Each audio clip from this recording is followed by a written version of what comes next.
बेहद की परम शांति। मेरा नाम मनीषा शर्मा है और मैं प्रयागराज यूपी से हूँ। आज मैं आपके पास फिर से एक टॉपिक लेकर आई हूँ। थर्ड आई, तीसरा नेत्र क्या है, इसे हम कैसे खोल सकते हैं। इसके बारे में लोगों की अलग अलग धारणा है, अलग अलग मत हैं। कोई इसे कुंडलिनी जागरण से जोड़ लेता है, कोई त्राटक विद्या, कोई कुछ। लेकिन हमारे बेहद के ज्ञान में बेहद के बापूजी दशरथ भाई पटेल जी हैं, उनका यूट्यूब चैनल है बापूजी दशरथ भाई पटेल नेम से।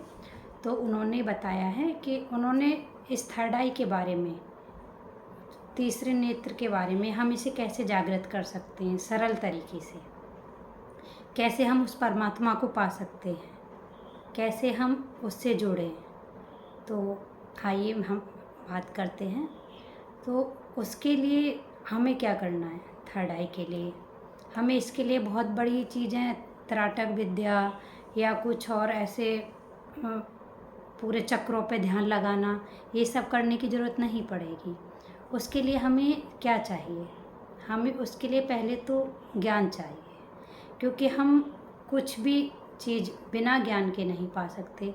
अब हम थर्ड आई खोलने के लिए या कहें तीसरा नेत्र खोलने के लिए हम ध्यान लगाते हैं अपने, जैसे लगवाते हैं ना लोग ध्यान, लाइट पे ध्यान लगाते हैं। तो लाइट पे ध्यान लगाने से हमारा तीसरा नेत्र नहीं खुलेगा। जैसे हमने लाइट पे या मोमबत्ती की लौ पे कुछ लोग योग लगवाते हैं या चक्रों पे कराते हैं, ध्यान कराते हैं, तो उससे थर्ड आई नहीं खुलेगी। जब हमें पता ही नहीं हम किससे योग लगा रहे हैं या हम थर्ड आई किससे योग लगाकर खोल रहे हैं, किससे जुड़ रहे हैं, जब हमें उस परमात्मा की लाइट ही नहीं आएगी, तो हमारी थर्ड आई कैसे खुलेगी, हमारा तीसरा नेत्र कैसे खुलेगा। जैसे शंकर भगवान हैं, उनका तीसरा नेत्र खुला हुआ था। तो तीसरा नेत्र खुलने का मतलब है वो एक ब्रह्मांड, पूरा ब्रह्मांड देख सकते थे, जब चाहें सब कुछ देख सकते थे। उन्हें त्रिनेत्री भी बोलते हैं। तो ऐसे ही कुछ हमारे ऋषि मुनि थे, तो उन्होंने हजारों साल तपस्या की। उन्हें लगता था उनका तीसरा नेत्र खुल गया, नहीं, वो तो स्वर्गलोक तक भी नहीं जा पाते थे। हमारा तीसरा लोक है स्वर्गलोक, वहाँ तक भी नहीं जा पाते थे। हजारों साल की तपस्या करने के बाद भी उन्हें मतलब स्वयं उनकी थर्ड आई नहीं खुलती थी, तीसरा नेत्र नहीं खुलता था। मतलब उन्हें स्वयं का कोई भी, जैसे आप आत्मस्वरूप का कोई ज्ञान नहीं होता था। तो हमें थर्ड आई के लिए सबसे मेन है ज्ञान, और ज्ञान आएगा तो आत्मस्वरूप होगा, और आत्मस्वरूप होगा तो हमारी थर्ड आई, हमारा तीसरा नेत्र खुलेगा। तो हमें थर्ड आई के लिए हजारों साल तपस्या नहीं करनी है, घर बार को नहीं छोड़ना है, और घर बार छोड़ के हमें हिमालयों पे जाके नहीं बैठना है। जैसे गौतम ऋषि थे, उन्होंने अपने उसको परिवार को छोड़ दिया, नहीं। ये तो गीता में भी श्री कृष्ण भगवान ने आत्मस्वरूप के बारे में कहा है, उसी को तीसरा नेत्र कहते हैं। कि तो घर गृहस्थ सबसे बड़ा आश्रम है। घर गृहस्थ में रहकर बुद्धि से मुझे याद कर, तो मैं तुझे ऊंच से ऊंच परम धाम ले जाऊंगा। तो जब हम घर में रहकर उस परमात्मा ऑलमाइटी से कनेक्शन जोड़ेंगे, तो हमारा आत्मस्वरूप होगा, तो खुद ही हमारा तीसरा नेत्र खुलेगा। तो तीसरा नेत्र खोलने के लिए भी क्या चाहिए हमें, उसके लिए हमें ज्ञान चाहिए। हमें अपने चक्रों पे ध्यान नहीं लगाना है, हमें ना कोई त्राटक विद्या करनी है, ना किसी और तरह का। अब लोगों को इतनी गलत धारणा है, वो जैसे सुपर वुमेन होते हैं। तो सुपर वुमेन मतलब जैसे किसी ने मुंह में रस्सी बांध के कुछ बड़ा वेट खींच दिया, या अपनी रिद्धि सिद्धि के बल पे किसी ने हवा में उड़ रहे हैं, या किसी को सामने मिठाई ला के रख दिया, कुछ कर दिया, तो ये कोई थर्ड आई नहीं है। ये तो भूत प्रेत, बापूजी के हमारे ज्ञान के अनुसार ये तो भूत प्रेत कराते हैं। जब हम रिद्धि सिद्धि के चक्कर में फंसते हैं, तो ये भूत प्रेतों को सब कराते हैं। तो हमें इस चक्कर में भी नहीं फंसना है, क्योंकि इस चक्कर में फंसना भी गलत है। इससे हमारी थर्ड आई नहीं खुलती। इससे क्या होगा, इन चीज़ों से रिद्धि सिद्धि पा लेने से क्या हम दुनिया का भला कर सकते हैं?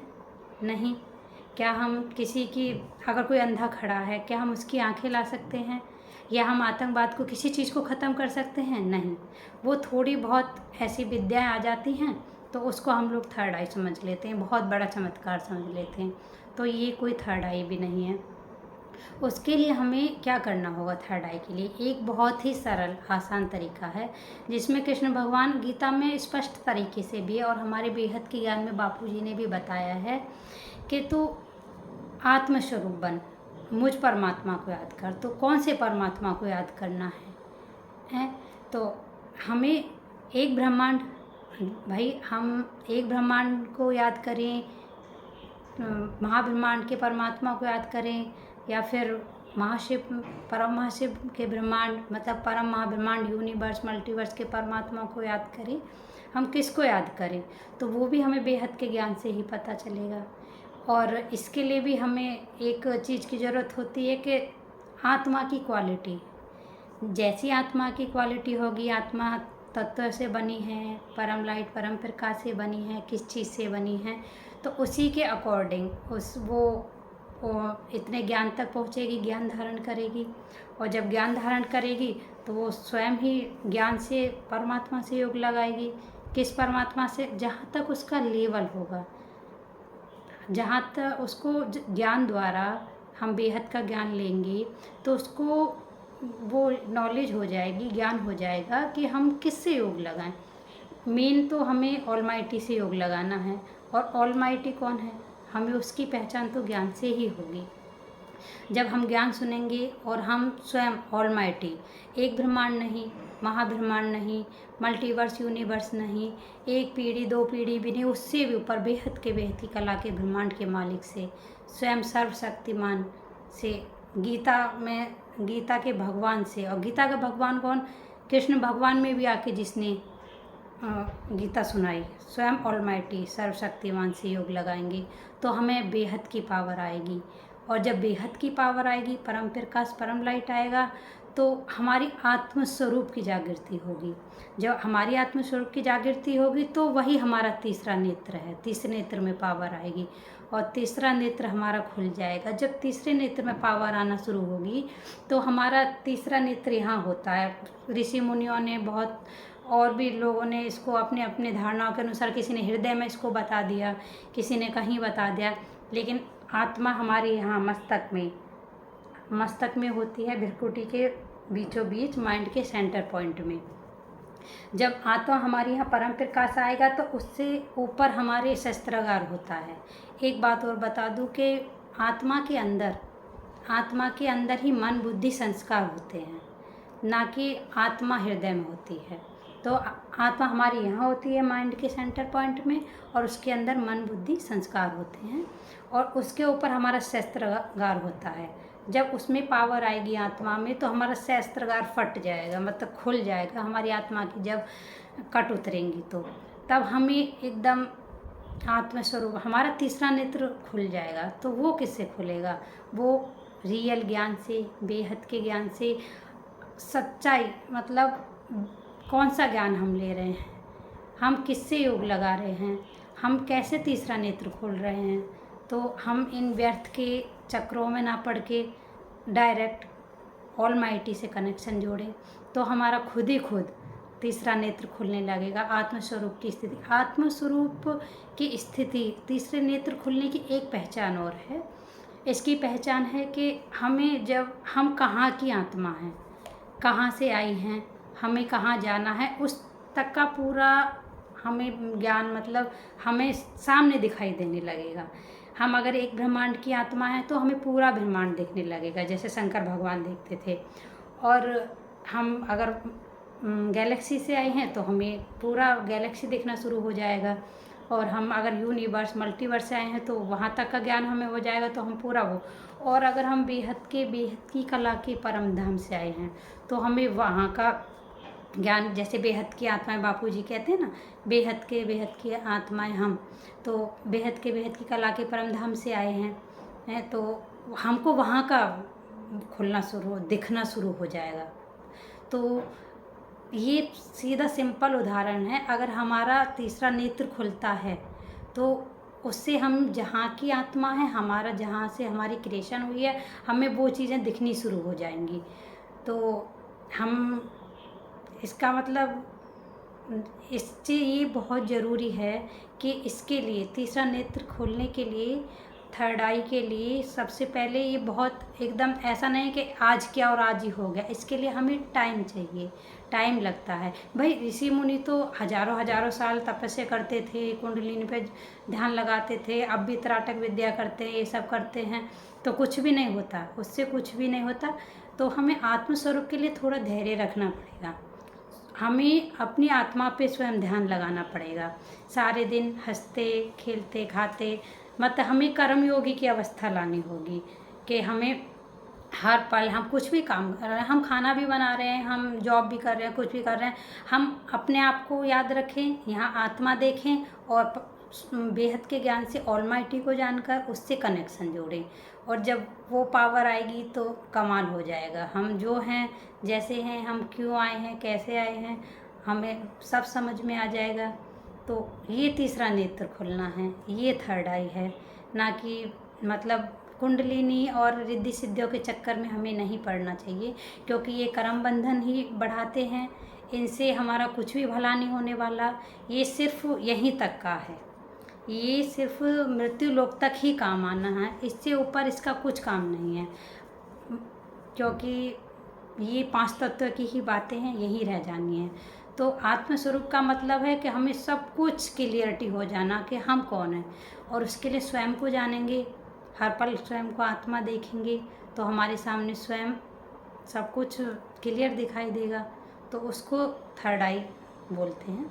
और इसके लिए बापूजी ने अपनी वीडियो में, हर वीडियोज़ में ज़्यादातर हर वीडियोज़ में बताया है, थर्ड आई के बारे में भी उनकी वीडियोज़ है, एक आत्मस्वरूप भी उनकी एक वीडियोज़ है, तीसरा नेत्र कैसे खुल सकते हैं, और उनके हर टॉपिक पर लगभग वीडियोज़ हैं। और जिन्होंने बहुत ही उन वीडियोज़ में बापूजी दशरथ भाई पटेल जी ने बहुत ही सहज तरीके से, सिंपल तरीके से इस बेहद के ज्ञान को बहुत ही मेहनत करके हम बच्चों के लिए, पूरे विश्व के लिए इस ज्ञान को उतारा है।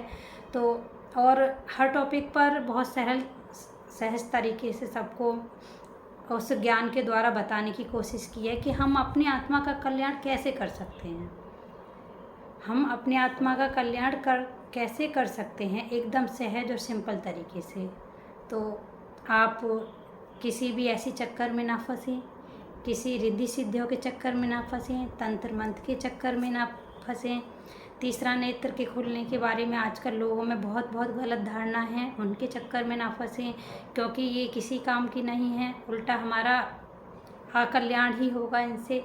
तो मैं आपसे यही आशा भी करती हूँ और प्रार्थना भी करती हूँ, रिक्वेस्ट भी करती हूँ कि आप आइए, और अगर आपको अपनी आत्मा का कल्याण करना है और आपको वाकई में ये जानना है कि थर्ड आई क्या है, तीसरा नेत्र क्या है, तो आप आइए और हमारे YouTube चैनल बापूजी दशरथ भाई पटेल जी, उनसे जुड़िए बेहद के ज्ञान से, और अपनी आत्मा का कल्याण कीजिए। आपको एक एक चीज़ उस बेहद के ज्ञान में समझ में आएगी, और आप खुद ही देखेंगे, अपने जीवन में खुद ही परिवर्तन देखेंगे, खुद ही स्वयं पहले उससे जुड़िए, कनेक्शन जोड़िए। बापूजी के बहुत सारी वीडियोज़ हैं, और हर डिस्क्रिप्शन में उनका नंबर भी दिया गया है, कैसे जुड़े, ईमेल एड्रेस सब बताया गया है। तो आज के लिए बस इतना ही। आपका बहुत धन्यवाद मुझे सुनने के लिए और ये सब देखने के लिए, और आगे भी मैं ऐसे ही और भी टॉपिक लाती रहूँगी। तो सबको बेहद की परम शांति, बेहद का धन्यवाद।